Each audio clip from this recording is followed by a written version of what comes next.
Today I'm going to be giving a speech about John Adams. Everyone knows who our first president of the United States was, George Washington. But not many of you know who our second president of the United States was. Our second president is John Adams. Some of you may recognize the name John Quincy Adams. John Quincy Adams is actually our nation's sixth president, John Adams' son. Maybe you did know that John Adams was the second president of the United States, or helped draft up the Declaration of Independence. Today I'm going to go over a few other accomplishments of his that many of you may not know about. Not only am I going to discuss his term, I'll be informing you all of his early life up to his presidency and all the way to his death in 1826. I'd like to begin with John Adams' date of birth, October 30th, 1735. Mr. Adams did not necessarily grow up wealthy, nor did he grow up in a family of poverty. However, he grew up in more of an average family, and at the time it was named Braintree, Massachusetts, which is now named Quincy, Massachusetts. He also begins to explain, this is all according to James Taylor, former editor-in-chief of the Adams Papers at the Massachusetts Historical Society.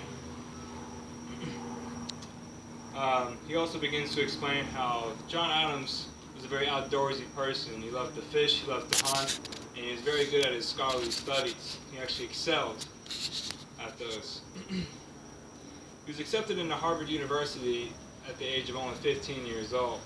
He graduated 5 years later in 1755 at the age of 20. But that didn't stop John Adams.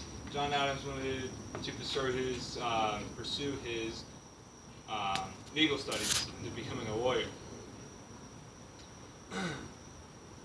So, in order to acquire these funds, John had to teach at a Latin school from the year 1756 to 1758. According to the Miller Center, John Adams had trouble starting his legal career in his first several years.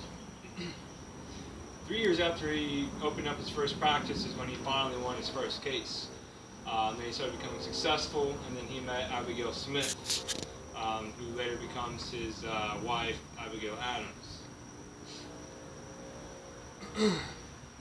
So, during his successful career, he was then appointed and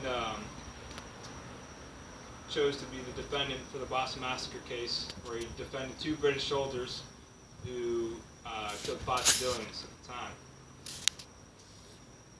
This is all according to biography.com editors. John also stated that everyone deserves a right to be defended in any case.